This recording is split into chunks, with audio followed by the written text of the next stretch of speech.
Sebagai seorang pengusaha kaya, saya melihat Nadira Lestari membawa ketiga anak kembar saya masuk ke sebuah gang sempit, dan saat saya mendekat, saya mulai menyadari kebenaran yang selama ini luput dari perhatian. Saya berhenti di mulut gang melati, jantung berdebar, sementara Nadira Lestari berlutut di atas paving batu, memeluk erat ketiga anak itu ke dadanya sambil berbisik lembut untuk menenangkan mereka. Mata saya terasa panas, bukan karena udara dingin Bandung sore itu, melainkan karena semua anggapan saya tentang perempuan itu runtuh seketika. Dengan hati-hati saya mengikutinya beberapa langkah dari belakang, cukup jauh agar tidak terlihat, namun cukup dekat untuk mengamati setiap geraknya bersama Arga Wiratama, Bima Adinata, dan Raka Mahesa, hingga saya sadar ini bukan jalan-jalan biasa, melainkan sesuatu yang telah ia lakukan berulang kali secara diam-diam. Nadira Lestari berhenti di depan sebuah toko baju anak kecil bernama Anak Ceria, tersembunyi di antara ruko-ruko tua tanpa etalase mencolok, hanya pintu kaca buram dan papan nama kusam.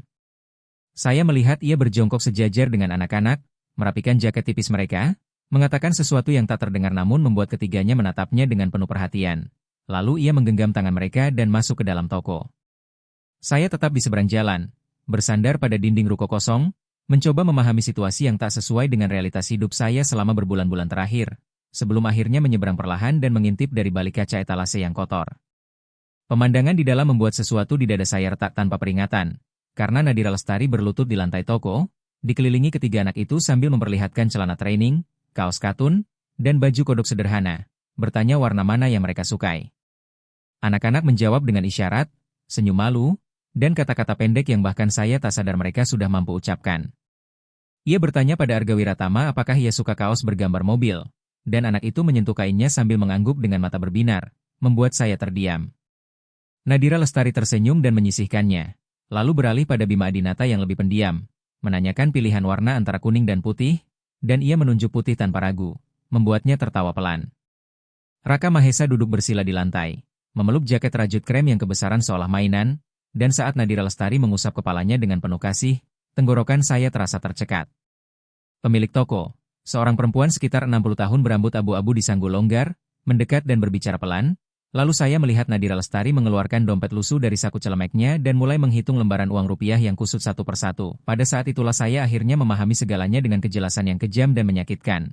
Menyadari bahwa perempuan yang digaji pas-pasan untuk membersihkan rumah saya telah menggunakan uangnya sendiri untuk membelikan pakaian bagi anak-anak saya, dan kesadaran itu membuat saya mundur selangkah, kembali bersandar ke dinding. Lalu untuk pertama kalinya setelah berbulan-bulan sejak hidup runtuh, saya ingin berteriak, memukul apa saja, menghancurkan harga diri sendiri dan mengakui bahwa saya telah gagal sedalam-dalamnya hingga tak tahu cara memperbaikinya. Nadira Lestari menyelesaikan pembayaran, menerima kantong belanja dari pemilik toko, lalu berbalik kepada anak-anak dengan suara lembut namun tegas, mengatakan bahwa mereka akan pulang, menyimpan pakaian baru itu, dan bahwa mereka akan terlihat tampan, dan ketiganya mengangguk sambil berdiri dan kembali menggenggam tangannya bukan karena terpaksa, melainkan karena mereka ingin, karena mereka percaya, karena dialah satu-satunya kehadiran yang konsisten dalam hidup kecil mereka yang membingungkan. Saya menunggu mereka keluar dan menjauh beberapa meter sebelum bergerak, menyeberang jalan lagi, mendorong pintu kaca buram dan masuk ke toko sementara lonceng di atas pintu berdenting terlalu nyaring di tengah kesunyian berat yang saya bawa. Pemilik toko mengangkat kepala dan ekspresinya berubah ketika melihat setelan jas rapi, jam tangan mahal, dan aura seseorang yang jelas tidak berasal dari tempat itu, lalu bertanya dengan sopan namun waspada apakah bisa membantu. Saya menelan ludah, mencoba menyusun kata-kata yang kacau, lalu dengan suara serak menyebut perempuan yang baru saja keluar bersama 3 anak kecil dan bertanya apakah ia membeli pakaian di sini. Dan perempuan itu mengangguk perlahan sambil menyipitkan mata, menjelaskan bahwa itu Nadira Lestari, bahwa ia datang hampir setiap minggu, kadang 2 kali seminggu, selalu membawa anak-anak dan selalu membelikan mereka sesuatu. Tanah seolah berguncang di bawah kaki saya saat saya mengulang kata setiap minggu dengan tak percaya dan menanyakan sejak kapan. Dan perempuan itu menyilangkan tangan dengan tatapan yang memadukan penilaian dan iba, mengatakan sekitar 3 bulan, bahwa awalnya Nadira Lestari datang sendiri membeli popok dan sampo bayi, lalu mulai membawa anak-anak karena menurutnya mereka perlu memilih pakaian sendiri. Saya mengusap wajah, merasakan keringat dingin di dahi meski udara Bandung menusuk dari pintu yang tak tertutup rapat, lalu bertanya apakah semua itu dibayar olehnya, dan perempuan itu mengonfirmasi dengan nada menghakimi bahwa semuanya dari uang pribadinya karena ia bekerja sebagai art dengan penghasilan kecil namun tak sanggup melihat anak-anak kekurangan. Saya memejamkan mata kuat-kuat, rasa malu membakar dari dalam seperti asam, lalu mengakui bahwa anak-anak itu adalah anak saya, Sebuah pengakuan yang membuat pemilik toko terdiam beberapa detik sebelum ekspresinya berubah dari menghakimi menjadi kecewa dan menyimpulkan tanpa bertanya bahwa saya adalah majikannya. Tak mampu berkata-kata, saya melihatnya menghela napas, membuka sebuah buku catatan tua di meja, dan memperlihatkan daftar yang ditinggalkan Nadira Lestari. Berisi rencana membeli sedikit demi sedikit sesuai kemampuan karena anak-anak tumbuh cepat dan pakaian di rumah kebesaran atau kekecilan. Dan saya menatap tulisan rapi itu dengan setiap item dicatat penuh perhatian. Mulai dari sepatu anak ukuran EU18, kaos kaki katun, celana training ukuran anak, masing-masing disertai harga yang menghantam saya dengan kesadaran pahit tentang pengorbanan yang selama ini tak saya lihat. Saat itu saya menyadari bahwa Nadira Lestari telah menghitung segalanya dengan teliti, memprioritaskan kebutuhan paling mendesak, membagi gaji kecilnya antara kebutuhan hidupnya sendiri dan kebutuhan anak-anak saya. Hingga saya bertanya dengan suara yang lebih keras dari yang saya maksudkan berapa banyak uang yang sudah ia habiskan di toko itu, dan pemilik toko kembali membuka buku catatan, menggeser jarinya di beberapa halaman sebelum berhenti dan menjelaskan bahwa jika dihitung termasuk pembelian hari ini jumlahnya sekitar Rp1.000.000, membuat kaki saya terasa lemas hingga harus berpegangan pada tepi meja karena jumlah itu hanyalah setara makan siang bisnis bagi saya. Bahkan setara harga sebuah dasi yang mungkin hanya saya pakai sekali lalu terlupakan di lemari. Sementara perempuan yang setiap hari mengepel lantai rumah SAYA telah menghabiskan hampir seluruh gajinya demi pakaian anak-anak. Karena saya terlalu sibuk, terlalu tersesat, terlalu pengecut untuk melakukan kewajiban saya sendiri. Dengan suara tegas saya mengatakan ingin membayar semuanya, mengeluarkan dompet dari saku jas dan meminta agar seluruh isi daftar itu disiapkan tanpa memedulikan harga. Namun pemilik toko menatap saya dengan ekspresi yang sulit dibaca. Antara jijik dan iba, lalu berkata pelan namun mantap bahwa saya bisa membayar uangnya tetapi tidak bisa membayar apa yang telah dilakukan Nadira Lestari, karena ia membawa anak-anak itu bukan sekadar untuk membeli pakaian, melainkan agar mereka merasa diperhatikan, dipilih, dan dianggap penting. Saya ingin membantah tetapi tak satu kata pun keluar karena itu benar, sepenuhnya benar, dan tak ada uang di dunia yang mampu membeli apa yang telah ia berikan pada anak-anak saya. Lalu saya meletakkan beberapa lembar uang Rp100.000 di atas meja, menambahkannya, dan meminta agar daftar itu diselesaikan serta saat Nadira Lestari kembali diberitahu saja bahwa ada kesalahan sistem dan semuanya sudah lunas, dengan permintaan agar ia tak perlu mengeluarkan uang lagi. Pemilik toko menghitung uang itu perlahan dan menatap saya serius sambil bertanya apakah saya melakukan ini demi mengurangi rasa bersalah atau karena sungguh ingin berubah. Dan saya tak mampu menjawab sehingga keheningan saya menjadi jawabannya. Sebelum ia berkata bahwa anak-anak tidak membutuhkan pakaian mahal, mereka membutuhkan seorang ayah. Saya keluar dari toko tanpa sepatah kata pun saat lonceng pintu berdenting lagi, dan udara dingin Bandung menghantam wajah saya seperti tamparan ketika saya melihat Nadira Lestari dan ketiga anak itu berbelok di ujung jalan sambil bergandengan tangan, berjalan perlahan. Membuat saya kembali mengikuti mereka bukan lagi karena rasa ingin tahu melainkan karena keputusasaan untuk memahami, melihat, dan menghadapi kebenaran yang selama ini saya hindari sejak hari anak-anak itu lahir dan merenggut. Perempuan yang saya cintai. Mereka berjalan beberapa blok lagi sementara saya bersembunyi di balik mobil parkir dan tiang lampu hingga Nadira Lestari berhenti di depan sebuah kedai es krim tua dengan kursi plastik di trotoar dan kanopi belang yang warnanya telah pudar oleh matahari. Lalu saya melihat dari balik kaca saat ia memesan 3 es krim stick, membayarnya dengan koin dari saku, dan menyerahkan satu pada masing-masing anak, yang kemudian duduk di kursi kecil sambil mengayunkan kaki yang belum menyentuh tanah. Menjilat es krim mereka dengan keseriusan polos yang membuat saya tersenyum tanpa sadar, sebuah senyum kecil yang perih, syarat penyesalan. Saya berdiri terpaku di trotoar seberang jalan, hanya mengamati, dan saat itulah saya menyadari bahwa semua ini adalah rutinitas, bahwa Nadira Lestari melakukannya setiap waktu. Bahwa ia telah menciptakan sebuah dunia hangat untuk anak-anak saya di luar rumah besar yang dingin dan sunyi tempat saya tanpa sadar mengurung mereka. Ketika Bima Adinata menjatuhkan es krim stiknya ke tanah dan wajah kecilnya langsung berubah dengan mata yang mulai berkaca-kaca. Sebelum tangis itu pecah Nadira Lestari sudah berlutut di hadapannya, membersihkan trotoar dengan tisu sambil mengatakan sesuatu yang langsung menenangkan anak itu. Lalu ia masuk kembali ke kedai, membeli es krim stik baru, kembali dan menyerahkannya, dan tatapan penuh syukur Bima Adinata ke arahnya membuat dada saya sesak tak tertahankan. Tanpa berpikir saya menyeberang jalan, kaki bergerak sendiri, dan saat mendekati kedai es krim Nadira Lestari mengangkat wajah dan melihat saya. Ekspresinya berubah seketika menjadi campuran kaget, takut, dan bingung, sementara anak-anak masih sibuk dengan es krim mereka. Saya berhenti beberapa meter jauhnya dengan tangan di saku, jantung berdegu begitu keras hingga saya yakin seluruh jalan bisa mendengarnya. Lalu Nadira Lestari berdiri perlahan dan menyebut nama Rangga Pratama dengan suara gemetar sambil bertanya apakah ia boleh menjelaskan. Namun saya menjawab lembut bahwa itu tidak perlu karena saya telah melihat semuanya.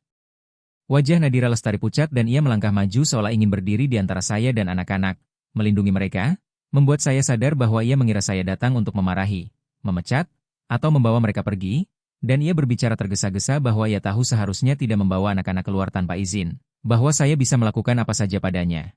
Tetapi ia tak sanggup lagi melihat mereka terkunci di rumah, tumbuh tanpa keluar, tanpa mengenal apapun, tanpa memiliki sesuatu yang benar-benar milik mereka. Saya mengangkat tangan menghentikannya dan melihat ia mundur setengah langkah dengan mata membesar. Lalu saya bertanya sudah berapa lama ia melakukan ini tanpa nada marah, hanya kelelahan. Dan setelah ragu sejenak Nadira Lestari menjawab pelan bahwa sudah 3 bulan sejak ia menyadari anak-anak tidak memiliki apa-apa. Bahwa pakaian mereka hanyalah kiriman orang-orang yang bahkan saya sendiri tidak kenal, dengan ukuran salah dan warna tak serasi, dan tak seorang pun di rumah peduli atau menyadari betapa tidak nyamannya mereka. Saya memejamkan mata, menarik napas dalam-dalam, menahan gelombang emosi yang hampir meluap, lalu bertanya apakah ia memutuskan menyelesaikan semuanya sendiri dengan uangnya dan waktu luangnya tanpa meminta apapun. Dan Nadira Lestari hanya menunduk tanpa menjawab, membuat saya melangkah lebih dekat dan bertanya dengan suara pecah mengapa ia melakukan semua itu. Menegaskan bahwa ia tidak wajib, bahwa tugasnya hanya membersihkan rumah, bukan merawat anak-anak. Nadira Lestari mengangkat wajah dengan mata basah namun menahan air mata dan berkata dengan suara tegas meski bergetar bahwa seseorang harus melakukannya. Bahwa ada 3 anak kecil yang tidak pernah meminta untuk sendirian, dan ia tidak mampu melihat anak membutuhkan lalu berpura-pura tidak melihat. Sesuatu di dalam diri saya runtuh, sesuatu yang telah saya tahan sejak hari hidup saya hancur, dan saya menatap Arga Wiratama, Bima Adinata, dan Raka Mahesa yang kini menyadari kehadiran saya dan memandang dengan wajah bingung tanpa pengenalan apapun. Rasa sakit yang lebih tajam daripada kata-kata apapun. Hingga saya berbisik pada diri sendiri bahwa mereka bahkan tidak mengenal saya. Nadira Lestari tidak menjawab apapun dan keheningan itu terasa lebih memekakan daripada teriakan manapun. Lalu saya berjongkok perlahan hingga sejajar dengan anak-anak dan mencoba tersenyum. Namun senyum itu kaku dan dipaksakan, dan saya melihat Arga Wiratama meringkuk mendekat ke Nadira Lestari, sebuah pemandangan yang menusuk seperti pisau. Saya menyapa dengan suara serak dan bertanya apakah mereka menikmati es krimnya. Ketiganya menatap dalam diam hingga Raka Mahesa, yang paling kecil dan sering tampak kebingungan, mengulurkan tangan mungilnya menawarkan es krim stik kepada saya.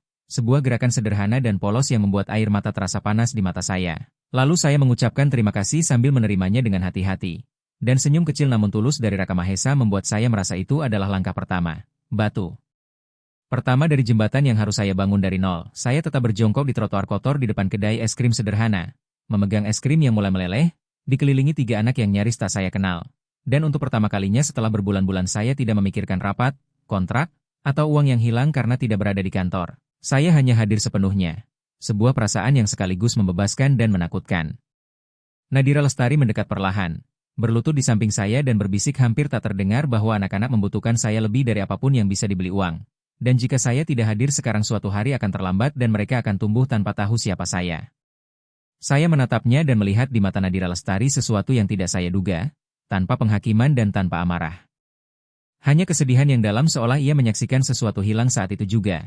Lalu saya mengaku dengan suara lemah bahwa saya tidak tahu caranya dan tidak tahu bagaimana menjadi yang mereka butuhkan. Nadira Lestari menggeleng pelan dan melakukan sesuatu yang benar-benar mengejutkan saya. Ia mengambil tangan saya yang besar dan dingin lalu meletakkannya di atas kepala Arga Wiratama yang paling dekat. Dan anak itu tidak menjauh, hanya dia menatap saya dengan mata besar penuh kebingungan. Sementara Nadira Lestari berkata dengan suara lembut namun tegas kepada Pak Rangga bahwa semuanya dimulai dari sana. Cukup dekat, cukup menyentuh, cukup menunjukkan bahwa saya ada dan sisanya akan datang. Perlahan. Saya merasakan rambut anak itu yang lembut di telapak tangan dan sesuatu di dalam diri saya mulai retak seperti dinding yang terlalu lama menahan beban. Hingga saya sadar sedang menangis dengan air mata mengalir tanpa suara dan saya tidak berusaha menyembunyikannya karena tidak ada lagi tenaga untuk berpura-pura baik-baik saja. Arga Wiratama mengangkat tangan kecilnya dan menyentuh wajah saya. Jari-jarinya menyapu janggut tipis, lalu ia mengucapkan satu kata dengan suara ragu yang membuat dunia saya runtuh dan terbangun bersamaan ketika ia memanggil saya sebagai ayah. Dan saya menjawab dengan suara bergetar bahwa itu saya, ayahnya. Sementara Bima Adinata dan Raka Mahesa mendekat dengan rasa ingin tahu dan hati-hati. Nadira Lestari mundur sedikit memberi ruang, dan saya mendapati diri dikelilingi ketiganya tanpa lagi merasa takut atau lumpuh oleh rasa sakit, hanya dorongan putus asa untuk memperbaiki segalanya, menebus waktu yang hilang, dan menjadi ayah yang mereka pantas dapatkan. Saya meminta maaf kepada mereka satu persatu lalu menatap Nadira Lestari dan meminta maaf atas semuanya, atas kegagalan, atas meninggalkan mereka sendirian, atas kepengecutan saya, dan Nadira Lestari mengangguk perlahan dengan sesuatu di matanya yang tak bisa saya beri nama, mungkin kelegaan atau harapan. Sambil berkata bahwa saya belum gagal karena yang benar-benar gagal hanyalah mereka yang menyerah dan saya ada di sini. Saya mengusap wajah dengan punggung tangan, berusaha merebut kembali Kendali diri meski rasanya sulit dan menyakitkan sekaligus, lalu saya berkata dengan tegas bahwa saya ingin berubah, ingin belajar, ingin hadir, ingin agar anak-anak tahu siapa saya.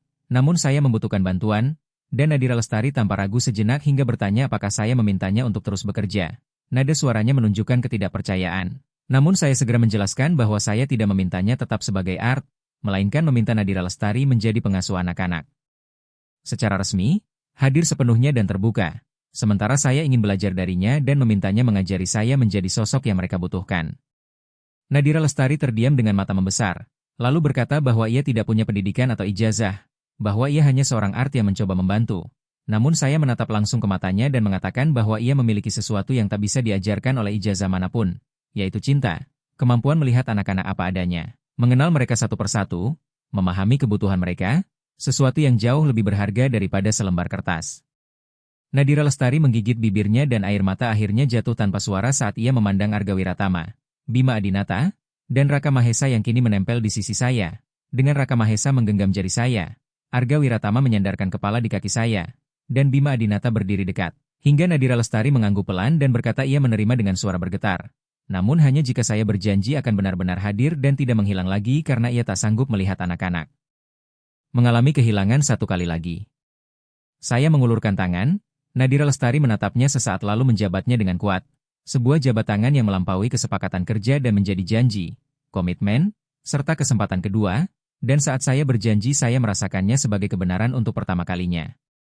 Hari-hari berikutnya terasa canggung dan penuh kesalahan karena saya tidak tahu mengganti popok, tidak paham menyiapkan botol susu dengan suhu tepat, tidak pandai menenangkan tangis, namun saya mencoba dan setiap kegagalan disambut kesabaran Nadira Lestari yang mengajari dan menunjukkan. Hingga perlahan saya memahami bahwa menjadi ayah bukan tentang kesempurnaan melainkan kehadiran saat segalanya berantakan. Saya membatalkan rapat, menunda perjalanan, mendelegasikan tanggung jawab, dan untuk pertama kalinya menempatkan sesuatu di atas bisnis, hal yang menakutkan namun membebaskan. Sementara Arga Wiratama mulai mencari saya saat bangun tidur. Bima Adinata tersenyum ketika saya masuk kamar, dan Raka Mahesa hanya bisa tidur jika saya berada di dekatnya. Setiap kemajuan kecil menjadi kemenangan besar dan sepotong ikatan yang saya kira telah hilang selamanya. Dari kejauhan Nadira Lestari mengamati dengan tatapan waspada seolah menunggu saya menyerah dan kembali ke kebiasaan lama. Namun saya tidak kembali. Dan perlahan ia mulai tenang, percaya, dan berharap bahwa perubahan ini mungkin nyata. Hingga suatu sore 3 minggu setelah pertemuan di kedai es krim saya duduk di lantai kamar anak-anak dikelilingi mainan sementara ketiganya memanjat saya seperti taman bermain. Dan Nadira Lestari masuk membawa minuman, berhenti di ambang pintu, dan tersenyum. Lembut saat menyaksikan pemandangan itu, Nadira Lestari berkata bahwa saya melakukan semuanya dengan baik dan ada nada bangga dalam suaranya. Membuat saya menengadah dengan rambut berantakan, kemeja kusut, tubuh lelah namun hati bahagia dengan cara yang bahkan saya tak ingat pernah rasakan sebelumnya. Lalu saya tertawa dan mengakui bahwa saya masih sering melakukan kesalahan saat Raka Mahesa menarik dasi yang lupa saya lepaskan. Tetapi semuanya terasa sepadan, dan Nadira Lestari mengangguk. Sebelum mengatakan sesuatu yang terpatri selamanya dalam ingatan saya, bahwa anak-anak sedang mengenal saya dan itulah satu-satunya hal yang benar-benar penting karena pada akhirnya mereka tidak akan mengingat pakaian mahal atau mainan, melainkan akan mengingat bahwa ayah mereka hadir. Saya menyimpan kata-kata itu seperti sebuah janji, dan dalam bulan-bulan berikutnya saya belajar bahwa kehadiran bukan hanya soal waktu tetapi juga kualitas, perhatian, dan kemampuan memandang ketiga anak itu lalu benar-benar melihat siapa mereka. Setiap hari saya menemukan hal-hal baru, detail kecil yang dulu terlewat namun kini menjadi segalanya. Karena Arga Wiratama adalah yang paling ingin tahu. Selalu mengutak-atik apapun, membuka laci, menarik buku dari rak, dan saya mulai duduk di lantai bersamanya untuk menjelaskan kegunaan benda-benda itu. Sementara ia mendengarkan dengan fokus yang mengingatkan saya pada ibunya. Sebuah rasa perih yang kini bukan lagi melumpuhkan melainkan berubah menjadi rindu bercampur syukur. Bima Adinata adalah pengamat, anak yang pendiam namun menangkap segalanya. Dan saya menyadari ia takut pada suara keras sehingga saya mulai berbicara lebih pelan di dekatnya, memberi peringatan sebelum menyalakan blender atau menutup pintu terlalu keras. Hingga perlahan ia menjadi lebih rileks dan suatu hari tanpa diminta naik ke pangkuan saya dan bersandar begitu saja. Sebuah momen yang terasa lebih berharga daripada kontrak bisnis terbesar manapun yang pernah saya tanda tangani. Raka Mahesa adalah yang paling membutuhkan. Paling mudah menangis dan paling sering mencari pelukan. Sesuatu yang awalnya membuat saya gelisah karena tidak terbiasa menjadi begitu dibutuhkan. Namun Nadira Lestari menjelaskan bahwa ia lahir paling akhir, paling kecil dan paling rapuh sehingga hanya membutuhkan rasa aman, dan sejak itu saya lebih sering menggendongnya, menggenggam tangannya saat ia tidur, hingga perlahan ia menjadi lebih percaya diri dan tenang. Nadira Lestari selalu hadir bukan sebagai pembantu melainkan sebagai rekan sejajar. mengajari tanpa menghakimi dan mengoreksi tanpa merendahkan. Hingga saya menyadari bahwa ia bukan sekadar baik dengan anak-anak melainkan luar biasa. Dengan kesabaran tanpa batas dan kemampuan memahami kebutuhan mereka bahkan sebelum mereka mengucapkannya. Dan lebih dari sekali saya mendapati diri saya memperhatikannya berinteraksi dengan anak-anak sambil diliputi rasa syukur yang mendalam karena ia menemukan mereka saat saya terlalu tersesat untuk melakukannya sendiri. Segalanya di rumah berubah total, rutinitas yang dulu kacau dan dipenuhi tangis kini memiliki struktur dengan waktu makan, bermain, dan tidur yang teratur namun tetap lentur mengikuti kebutuhan anak-anak, dan saya terlibat dalam semuanya. Bangun pagi menyiapkan sarapan dan pulang lebih awal untuk waktu mandi. Hingga setiap hari saya merasa sedang merebut kembali sesuatu yang hilang tanpa saya sadari, yaitu kemanusiaan saya sendiri.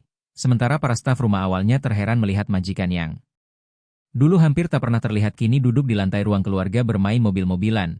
Namun tak seorang pun berkata apa-apa. Perlahan para staf rumah pun mulai memperlakukan anak-anak dengan cara yang berbeda, dengan lebih banyak kasih dan perhatian. Seolah perubahan saya memberi izin bagi semua orang untuk benar-benar peduli. Meski tidak semuanya mudah karena ada hari-hari ketika saya pulang dari kerja dengan tubuh remuk dan hanya ingin berbaring.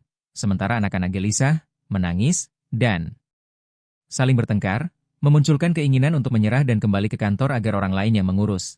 Namun setiap kali saya menatap Nadira Lestari yang hadir setiap hari tanpa libur dan tanpa keluhan, saya malu pada kelemahan sendiri dan terus bertahan karena saya telah membuat janji dan janji tidak untuk dilanggar. Suatu malam Raka Mahesa demam tinggi dan saya panik hingga meraih ponsel untuk memanggil ambulans. Tetapi Nadira Lestari menahan tangan saya dengan tenang dan menjelaskan bahwa itu hanya masuk angin. Perlu mandi air hangat, cukup minum, dan observasi.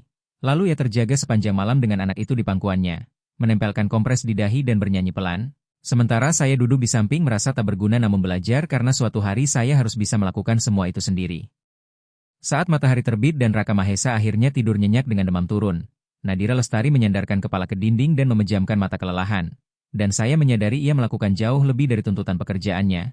Ia memberikan hidupnya bagi anak-anak itu. Membuat saya tak tahu cara membalas atau berterima kasih dengan layak hingga saya berbisik agar ia beristirahat, dan ia membuka mata, tersenyum lelah, serta mengatakan ia baik-baik saja dan hanya butuh kopi. Lalu saya ke dapur, membuat kopi dan kembali dengan 2 cangkir. Kami duduk di lantai kamar anak-anak dalam diam, mendengar napas mereka yang tenang, dan saya merasakan kedamaian yang lama hilang, keyakinan bahwa saya berada di tempat yang tepat melakukan hal yang benar. Tiba-tiba saya mengucapkan terima kasih dan Nadira Lestari menatap bingung saat saya menjawab bahwa itu untuk segalanya. Karena ia tidak menyerah pada anak-anak, karena ia melihat apa yang saya tolak lihat, karena ia menyelamatkan anak-anak saya ketika saya tenggelam dalam duka. Dan meski ia mengalihkan pandangan dengan mata berkaca-kaca sambil berkata ia tidak menyelamatkan siapapun dan hanya melakukan apa yang orang berhati nurani lakukan, saya menegaskan itu tidak benar karena saya telah mempekerjakan 6 pengasuh sebelumnya dengan ijazah dan pengalaman namun tak satu pun melakukan separuh dari yang ia lakukan. Sebab mereka melihat anak-anak sebagai pekerjaan sementara Nadira Lestari melihat mereka sebagai manusia.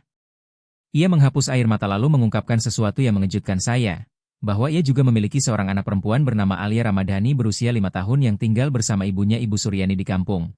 Dan ia hanya bisa bertemu sebulan sekali karena keterbatasan biaya. Sehingga saat merawat anak-anak saya ia melakukannya seperti harapannya bila seseorang merawat putrinya ketika ia tak bisa hadir. Membuat dada saya sesak karena semuanya kini masuk akal.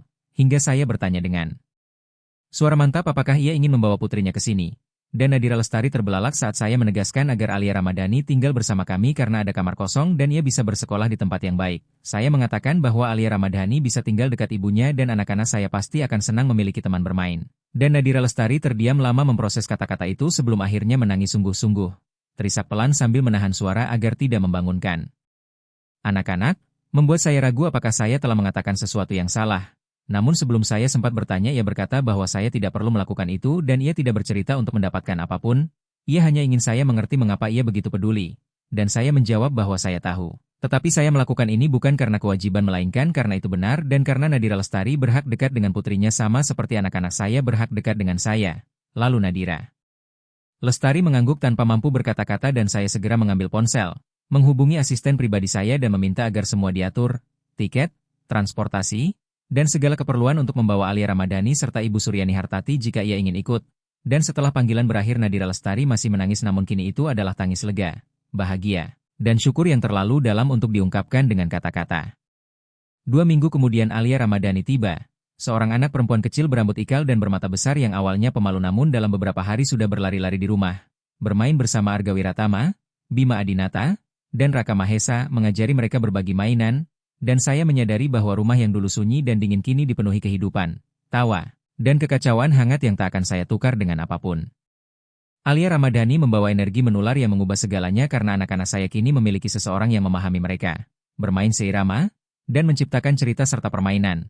Sementara Nadira Lestari akhirnya bisa melihat putrinya setiap hari, bangun dan tidur di dekatnya. Sebuah perubahan yang tampak jelas pada dirinya dengan senyum yang lebih sering dan bahu yang terasa lebih ringan, membuat saya sadar bahwa saya bukan hanya menolongnya melainkan juga menolong diri saya sendiri. Karena rumah ini kini benar-benar menjadi keluarga. Anak-anak tumbuh, berbicara lebih lancar, berjalan lebih mantap, dan membentuk kepribadian yang semakin jelas, dan saya hadir di setiap momen penting dari gigi pertama yang tanggal, saat Arga Wiratama membaca satu kata sendiri untuk pertama kalinya, hari ketika Bima Adinata menceritakan lelucon hingga semua tertawa. Sampai pagi ketika Raka Mahesa bangun dan langsung datang ke kamar saya untuk meminta pelukan. Setiap momen terukir dalam ingatan saya bukan sebagai luka melainkan sebagai tanda penyembuhan dan pembangunan kembali. Nadira Lestari tetap menjadi fondasi semuanya. Namun perlahan saya menjadi mandiri, belajar melakukan banyak hal sendiri dan mengambil keputusan tentang anak-anak dengan yakin. Sesuatu yang membuatnya bahagia karena tujuannya bukan untuk menjadi tak tergantikan melainkan mengajari saya menjadi ayah yang dibutuhkan anak-anak. Ada masa-masa sulit. Seperti ketika Arga Wiratama jatuh dari sepeda dan lengannya patah, membuat dunia saya seolah runtuh oleh rasa bersalah karena saya ada di sana namun tak mampu mencegahnya. Tetapi Nadira Lestari memegang wajah saya dengan kedua tangan dan berkata tegas bahwa kecelakaan memang terjadi. Anak-anak jatuh dan terluka. Dan yang terpenting adalah hadir untuk merawat dan menghibur. Sehingga saya mengerti bahwa menjadi ayah bukan melindungi dari segalanya melainkan hadir dalam segalanya, baik dan buruk. Ada pula hari ketika Bima Adinata disebut aneh di sekolah karena terlalu pendiam. Dan saya berbicara dengannya, menjelaskan bahwa berbeda bukanlah hal buruk dan setiap orang memiliki caranya sendiri, bahwa ia sempurna apa adanya. Lalu Bima Adinata menatap saya dengan mata serius dan berkata pelan bahwa ia bahagia memiliki ayah yang mengerti. Sebuah kalimat yang memaksa saya keluar kamar untuk menangis sendirian karena itulah bukti bahwa saya berada di jalan yang benar, memang Raka Mahesa. Membutuhkan waktu lebih lama untuk mulai berbicara dibandingkan saudara-saudaranya dan saya sempat sangat khawatir hingga membawanya ke beberapa spesialis dan menjalani pemeriksaan. Namun semuanya mengatakan bahwa kondisinya baik-baik saja dan hanya menunggu waktunya sendiri. Sesuatu yang terus diulang Nadira Lestari setiap hari dengan keyakinan bahwa Raka Mahesa akan berbicara saat ia siap. Dan ia benar karena suatu hari tanpa tanda apapun Raka Mahesa mulai berbicara dan tak berhenti lagi. Dengan kalimat utuh pertamanya ditujukan kepada saya ketika ia berlari mendekat, memanjat sofa, menatap lurus ke mata saya dan mengatakan bahwa ia sangat mencintai saya. Sebuah momen yang membuat hati saya meledak oleh emosi yang tak pernah saya bayangkan mungkin. Rutinitas keluarga kami pun menjadi sesuatu yang sakral, sarapan bersama setiap pagi, saya mengantar anak-anak ke sekolah sebelum ke kantor dan pulang tepat waktu untuk menjemput mereka. Lalu di akhir pekan kami melakukan hal-hal sederhana seperti pergi ke taman, menonton film, atau makan es krim. Dan saya menyadari bahwa justru momen-momen sederhana inilah yang paling diingat anak-anak, yang mereka ceritakan kepada teman-teman dan yang muncul dalam gambar-gambar yang mereka buat di sekolah. Saya juga memahami bahwa saya harus mulai berbicara tentang ibu mereka karena pertanyaan mulai muncul dan foto-foto di rumah memicu rasa ingin tahu. Sehingga dengan bantuan Nadira Lestari saya mulai menceritakan kisah tentang ibunya, tentang betapa lucu, cerdas, dan penuh kasihnya ia, tentang betapa ia ingin mengenal mereka. Dan setiap kali saya bercerita air mata selalu jatuh, namun kini itu adalah air mata yang berbeda. Bukan lagi sakit yang melumpuhkan melainkan rindu lembut dan rasa syukur. Karena pernah merasakan cinta itu meski singkat. Anak-anak mendengarkan dengan penuh perhatian, bertanya, dan saya menjawab semuanya dengan jujur karena saya telah belajar bahwa menyembunyikan kebenaran tidak melindungi siapapun, hanya menciptakan jarak, sementara saya menginginkan kedekatan agar mereka tahu segalanya, merasakan segalanya, dan tumbuh dengan kesadaran bahwa mereka dicintai oleh seorang ibu yang tak sempat mereka kenal namun akan memberikan hidupnya untuk mereka dan dalam banyak hal memang telah melakukannya. Suatu hari Arga Wiratama bertanya apakah ibunya akan bangga pada mereka dan saya menjawab tanpa ragu bahwa ia akan bangga pada masing-masing dari mereka dan juga bangga pada saya karena akhirnya belajar menjadi ayah seperti yang ia harapkan. Setahun setelah hari di gang itu saya mengadakan pesta ulang tahun sederhana untuk ketiganya. Tanpa kemewahan, hanya keluarga yang saya bangun, beberapa sahabat dekat, Nadira Lestari, Alia Ramadhani, dan Ibu Suryani Hartati yang kini tinggal bersama kami. Dan saat saya memandang sekeliling melihat Arga Wiratama, Bima Adinata, dan Raka Mahesa bermain dengan wajah penuh kue dan tawa, saya menyadari bahwa inilah arti sukses yang sesungguhnya. Bukan saldo rekening, bukan perusahaan atau penghargaan. Melainkan 3 manusia kecil yang kini tahu siapa saya, yang berlari ke arah saya saat terjatuh, yang meminta saya membacakan cerita sebelum tidur, yang memanggil saya ayah dan memahami sepenuhnya makna kata itu. Nadira Lestari duduk di sudut ruangan dengan Alia Ramadhani di pangkuannya, mengamati semuanya dengan senyum tenang, dan saya mendekat, duduk di sampingnya, lalu berbisik bahwa saya tidak tahu akan menjadi apa tanpa dirinya. Membuat Nadira Lestari menatap saya dengan ketenangan yang belum pernah saya lihat sebelumnya sambil berkata bahwa saya akan menemukan jalannya sendiri karena jauh di dalam saya selalu tahu apa yang benar dan hanya membutuhkan sedikit dorongan untuk berani melakukannya. Dan saya menggeleng pelan sambil menjawab bahwa itu bukan dorongan melainkan sebuah penyelamatan. Saya berkata bahwa saya akan menghabiskan sisa hidup saya berusaha layak atas apa yang telah Nadira Lestari lakukan untuk anak-anak saya dan untuk saya. Dan ia tidak menjawab apapun, hanya menyandarkan kepala di bahu saya selama 1 detik. Sebuah gerakan sederhana yang mengatakan segalanya, membuat saya merasakan bahwa inilah keluarga saya sekarang. Bukan yang pernah saya rencanakan atau impikan. Melainkan yang saya bangun dari kekacauan, rasa sakit, dan kehilangan sehingga menjadi jauh lebih berharga. Tahun-tahun berlalu dan saya tidak pernah kembali menjadi pria seperti sebelumnya, yang menempatkan pekerjaan di atas segalanya, mengukur kesuksesan dengan angka, dan mengira ketidakhadiran bisa ditebus dengan uang. Karena saya belajar dengan cara paling keras bahwa waktu yang hilang tak bisa dikembalikan, masa kanak-kanak tidak menunggu, dan menjadi ayah bukanlah gelar melainkan tindakan harian yang terus-menerus, penuh kesalahan namun juga penuh cinta. Arga Wiratama tumbuh menjadi anak yang sangat ingin tahu, membongkar apapun untuk memahami cara kerjanya, menghabiskan berjam-jam di garasi bersama saya mencoba memperbaiki benda dan membangun proyek kecil, hingga saya menemukan bahwa mengajari anak adalah salah satu kebahagiaan terbesar hidup. Melihat matanya berbinar saat akhirnya mengerti bagaimana sebuah rangkaian bekerja atau roda gigi saling mengunci. Bima Adinata menjadi pemikir, yang bisa berjam-jam membaca dan mengamati, dengan kepekaan unik untuk merasakan ketika seseorang sedih, selalu yang pertama menawarkan pelukan atau bertanya apakah semuanya baik-baik saja, dan saya melihat pada dirinya banyak dari ibunya, kemampuan untuk merasakan orang lain secara mendalam dan benar-benar peduli. Raka Mahesa adalah jantung kelompok itu, yang memeluk semua orang, yang menangis saat melihat orang lain sedih, yang menyatukan saudara-saudaranya ketika bertengkar sambil berkata bahwa keluarga tidak boleh saling bermusuhan, dan saya melihat padanya seorang pemimpin alami yang memandu dengan empati, bukan dengan otoritas. Nadira Lestari tetap tinggal di rumah, bukan lagi sebagai pekerja, melainkan sebagai bagian dari keluarga, sosok bibi yang dicintai semua orang, yang menyelesaikan masalah dan memberi pelukan ketika saya bepergian untuk urusan kerja. Sementara putrinya tumbuh bersama anak-anak saya menjadi kakak perempuan yang tidak pernah mereka minta namun tak lagi bisa mereka bayangkan hidup tanpanya. Alia Ramadhani menjadi jembatan antara ketiga bersaudara itu dan dunia. Ia menciptakan permainan, melindungi mereka di sekolah, yang berbagi dan menyimpan rahasia. Sebuah hubungan indah yang sering membuat saya terharu. Ibu Suryani Hartati menjadi nenek yang tidak pernah mereka miliki, yang memanggang kue setiap hari Minggu, menceritakan kisah-kisah lama, dengan pelukan tak terbatas dan kesabaran tanpa akhir, hingga saya memahami bahwa keluarga bukan hanya soal darah, melainkan pilihan, kehadiran, dan cinta yang ditunjukkan setiap hari lewat tindakan kecil namun bermakna.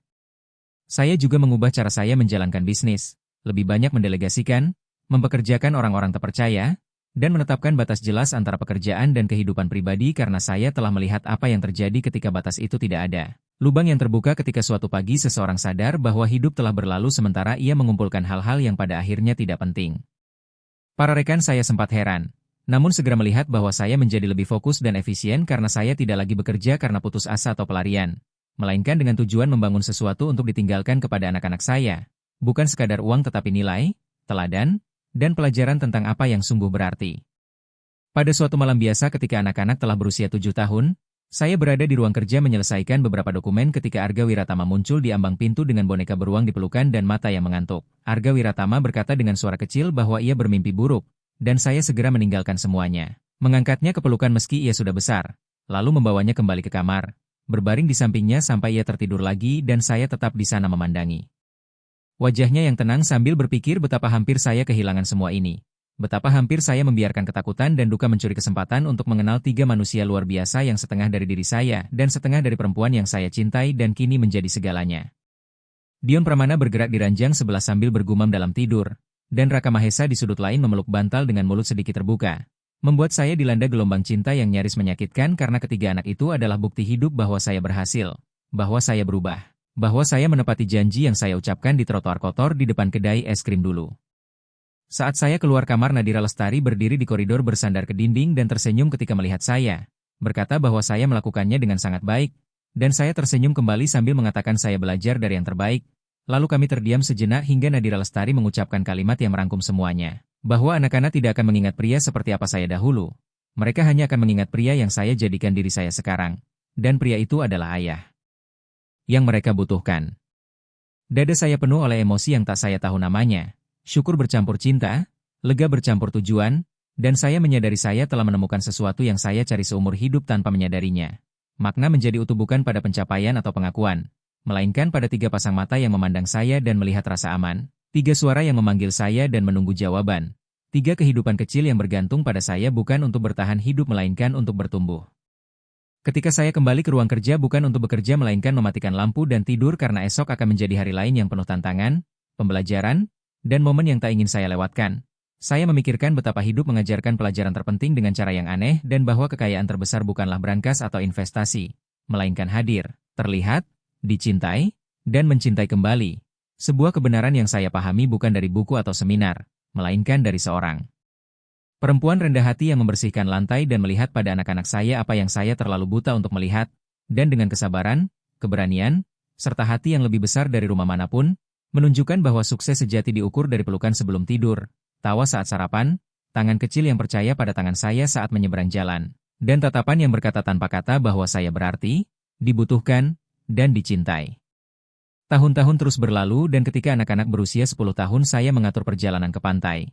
Sesuatu yang belum pernah saya lakukan sebelumnya, dan kami menghabiskan seminggu penuh menikmati waktu bersama, membangun istana pasir, bermain bola, dan berenang. Hingga dalam perjalanan itu Bima Adinata bertanya apakah saya pikir ibu mereka akan bahagia melihat mereka sekarang. Dan saya menatap Arga Wiratama, Bima Adinata, Raka Mahesa, Nadira Lestari, Alia Ramadhani, serta Ibu Suryani Hartati yang ikut bersama, lalu menjawab dengan keyakinan penuh bahwa ia tidak hanya akan bahagia tetapi juga bangga karena mereka persis seperti yang ia harapkan. Anak-anak yang baik, ingin tahu, penuh kasih, dan mengerti nilai kebersamaan. Arga Wiratama kemudian bertanya apakah saya merasa telah menjadi ayah yang baik. Sebuah pertanyaan yang membuat tenggorokan saya mengeras karena itulah yang paling saya takutkan dan paling saya ingin dengar sekaligus. Dan saya menjawab dengan jujur bahwa saya tidak tahu apakah saya adalah ayah terbaik. Saya mengakui bahwa saya telah melakukan banyak kesalahan. Bahwa saya datang terlambat sebagai ayah, tetapi saya telah berusaha. Setiap hari saya berusaha menjadi lebih baik dan akan terus berusaha sepanjang hidup saya. Lalu Raka Mahesa mendekat, memeluk pinggang saya dan berbisik pelan bahwa saya adalah ayah terbaik di dunia. Dan Arga Wiratama serta Bima Adinata mengangguk setuju. Membuat saya harus menjauh sejenak untuk menarik napas agar tidak runtuh di depan semua orang karena kata-kata itu adalah segalanya, bukti bahwa saya berhasil. Bahwa meski penuh kesalahan dan waktu yang hilang saya telah membangun sesuatu yang nyata, kokoh, dan akan bertahan selamanya. Nadira Lestari mendekat, meletakkan tangannya di bahu saya tanpa berkata apapun karena kehadirannya saja sudah cukup. Dan saya menyadari perempuan itu adalah malaikat penjaga anak-anak saya. Sosok yang datang di saat yang tepat, yang tidak menyerah ketika orang lain akan menyerah, yang berjuang untuk mereka ketika tak ada siapapun yang melakukannya. Dan yang mengubah bukan hanya hidup mereka tetapi hidup saya juga. Malam itu ketika semua tertidur saya berjalan di pantai dengan kaki tenggelam. Di pasir dingin, suara ombak mengisi keheningan, dan saya menatap langit berbintang sambil berbicara pada istri saya. Menceritakan tentang anak-anak, betapa luar biasanya mereka, dan bagaimana akhirnya saya menjadi ayah seperti yang ia harapkan. Meminta maaf karena terlambat dan menyia-nyiakan waktu. Sekaligus berterima kasih karena ia meninggalkan 3 hadiah untuk saya. 3 alasan untuk terus melangkah, 3 bukti bahwa cinta sejati tidak mati melainkan berubah. Saat saya kembali ke rumah sewaan Nadira Lestari masih terjaga sedang minum teh di teras. Saya duduk di sampingnya dan kami terdiam nyaman hingga ia berkata pelan bahwa istri saya pasti bangga pada saya. Membuat saya terkejut dan bertanya apakah ia yakin. Dan Nadira Lestari menjawab dengan pasti karena saya telah menghormati kenangan istri saya dengan cara terbaik. Merawat anak-anak yang ia tinggalkan dan mencintai mereka seperti ia akan mencintai. Sesuatu yang diinginkan setiap ibu. Mata saya terasa panas dan untuk pertama kalinya dalam bertahun-tahun saya merasa berdamai dengan masa lalu. Memaafkan diri sendiri. Menerima bahwa hidup tidak sempurna namun tetap bisa indah. Tahun-tahun berikutnya dipenuhi tonggak-tonggak penting. Arga Wiratama masuk tim robotika sekolah. Bima Adinata memenangkan lomba menulis, Raka Mahesa terpilih menjadi ketua kelas, dan saya hadir untuk semuanya. Bersorak, merayakan, mendukung, sementara anak-anak tahu mereka selalu bisa mengandalkan saya sebagai kehadiran yang konsisten dan dapat dipercaya. Nadira Lestari tetap menjadi pilar keluarga namun kini juga menjalani hidupnya sendiri. Alia Ramadhani tumbuh menjadi remaja cerdas dan bertekad kuat, dan Nadira Lestari kembali berkuliah mengambil pendidikan keguruan karena ia menemukan cintanya pada dunia anak-anak, yang seluruh biayanya saya tanggung sebagai bentuk terima kasih paling sederhana. Ibu Suryani Hartati tetap menjadi nenek penuh kasih yang selalu menyimpan camilan, menceritakan kisah lama berulang kali tanpa pernah membuat anak-anak bosan, dan rumah itu pun selalu ramai, hangat, dan hidup. Saya tidak bisa lagi membayangkan bagaimana saya dulu hidup dalam kesunyian dingin seperti itu. Tentu ada tantangan ketika anak-anak memasuki masa remaja dan mulai banyak bertanya serta menginginkan kemandirian. Tetapi saya sudah siap karena saya telah membangun dasar kepercayaan dan komunikasi yang kuat sehingga Arga Wiratama, Bima Adinata, dan Raka Mahesa tahu mereka bisa berbicara tentang apapun kepada saya. Dan saya mendengarkan dengan sungguh-sungguh tanpa menghakimi atau menghukum, hanya membimbing dan memberi nasihat dengan hadir sepenuhnya.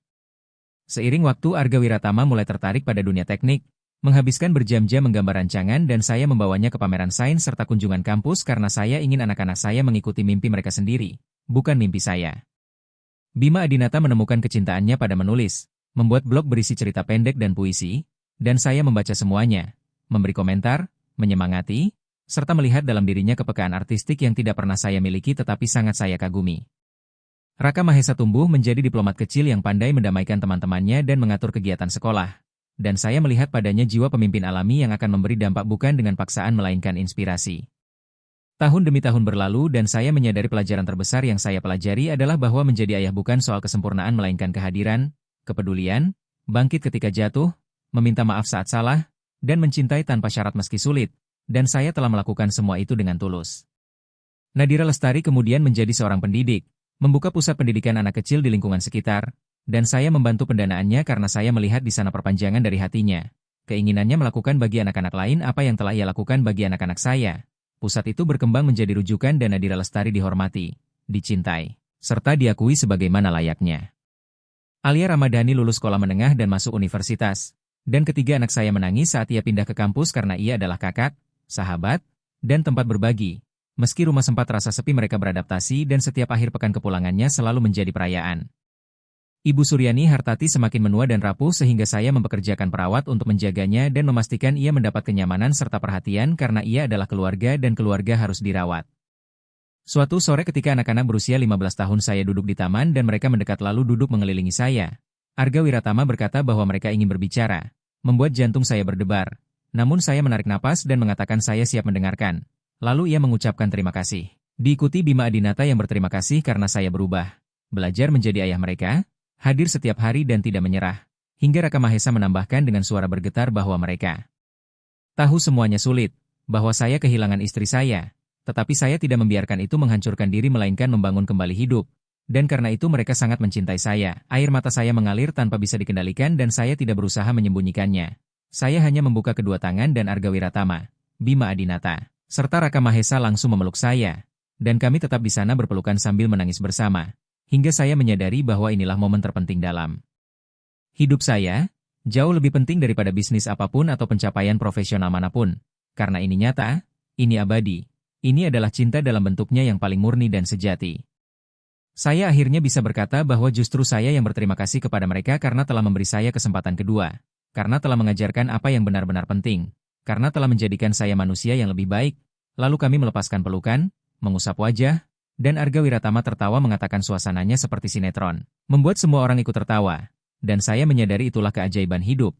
Kemampuan untuk mencampur air mata dan tawa, luka dan kebahagiaan, namun tetap menemukan keindahan di dalamnya. Nadira Lestari mengamati dari kejauhan melalui jendela dapur, dan ketika ia menyadari saya melihatnya, ia melambaikan tangan dan saya membalasnya tanpa perlu berkata apapun.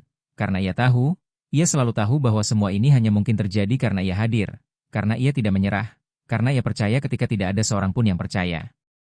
Pada sore yang cerah itu, duduk di taman dengan ketiga anak saya di sekeliling, saya akhirnya memahami arti sejati dari kekayaan, bukan pada rekening bank atau properti, melainkan pada tiga manusia kecil yang hampir saya kehilangan, pada pelukan erat itu, pada tatapan yang berkata tanpa kata bahwa saya berhasil, bahwa saya dicintai, bahwa saya berarti, dan bahwa pada akhirnya ketika hidup mencapai ujungnya dan saya menoleh ke belakang, saya tidak akan mengingat rapat, kontrak, atau angka-angka.